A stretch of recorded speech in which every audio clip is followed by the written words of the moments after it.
Hooray! The lethal lottery concept is back, proving that WCW never truly died. It just changes forms. This isn't even AEW's final form. I'm John Redland with my review of the AEW Women's Tag Team Cup Tournament, the Deadly Draw Night 1, the quarterfinals.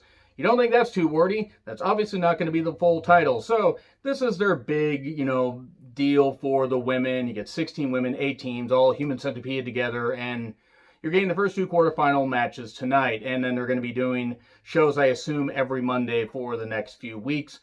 I wasn't all that happy with the fact they took it off. They were not going to put it on Dynamite and just put it on their YouTube channel, but you know what? They want to drive up traffic for their YouTube channel. And also, hey, maybe instead of sandwiching the women on Dynamite, if they have other stuff planned, they give, an all-women show, even if it's just 2 matches on here. So, okay, not the worst idea in the world. But I will tell you, there were 2 debuts, and one was decent, and one was bloody fucking rotten, and I bet you can probably guess which one I didn't like. So, we get a video package with some discount, Lil' Kim discount, Nicki Minaj. I don't know who that was, and if she has talent, I'm sorry, but she didn't sound talented here. I'm also not a big fan of new rap music. Tony Schiavone and Veda Scott, who I've been a fan of for a while. I like Veda Scott. She's got a great personality on Twitter. I like her in-ring work. I've seen some of her matches, and I think she's just hilarious on Twitter. And her and Schiavone actually has some pretty good chemistry here. And Veda Scott, being a journeywoman of the independent wrestling scene for a number of years, was able to lend a lot of knowledge as to what these women go through to get to this spot and what this spot means to them. So it was nice to hear from her.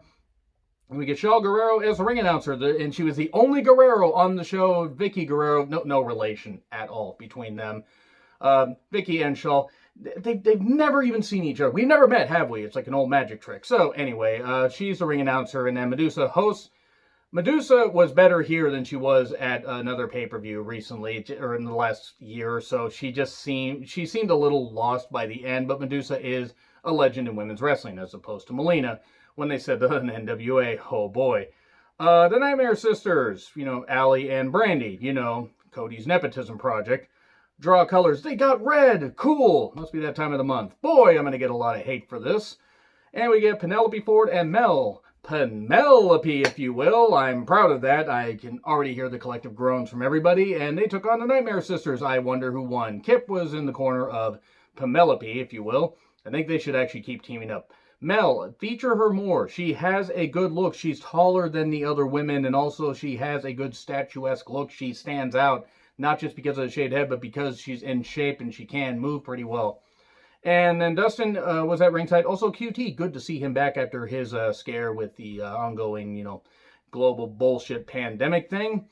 And Veda giving some background here was nice. Brandy is bloody fucking rotten in the goddamn ring. Just really, really quick. She's fucking terrible. She is fucking terrible. I know she had the collarbone injury, and that obviously must limit some stuff that she can do. And good to see that she did recover from that, but she couldn't do kicks. She couldn't do anything. She had a horrible looking spear at the finish. Everybody else had to carry this goddamn thing. And I mean, Penelope Ford has developed pretty well, actually. She's developed well in the ring.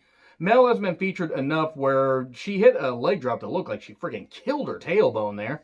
But Allie is pretty good in the ring. Allie's not great, but she's got a good personality as well. She can draw you in with a mixture of personality and wrestling.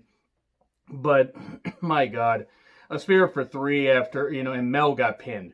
It wasn't even like, well, then again, actually Penelope getting pinned would have been a bad idea. So Mel getting pinned, I guess, kind of makes sense because Allie did the hair, the eye rake, the distraction, all that. So Brandy then wants to be taken seriously as clips of the more talented women in the division play.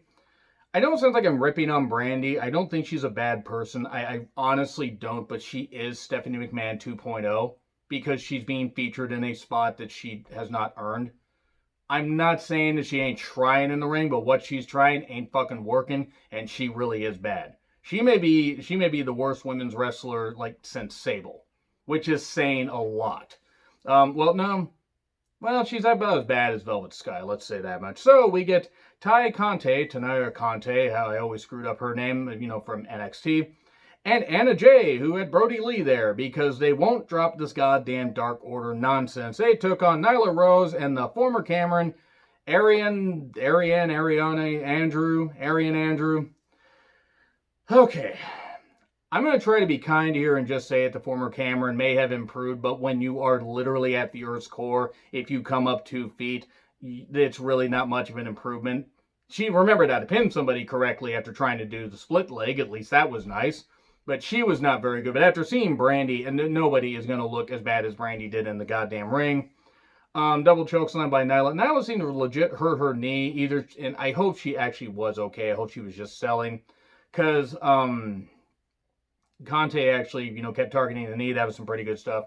And then Anna Jay hit, a snap. It was like a natural selection variation when Arian had the pin, or Andrew, Cameron. I was going to call her the former Cameron. She had the split leg thing, remembering the correct pin, but got hit, and Anna Jay pinned Andrew. So good. The former Cameron got pinned. The less talented one got in the match got pinned. That's good. And then they do post-match promos and stuff like that. So it was what it was. Nyla lays out Arian afterwards. That was kind of funny. And then Marvez interviews everybody. Brandy feels she's a big deal, and she's turning heel, and I guess they're going to have Allie be the baby face here. Brandy thinks she's a big deal.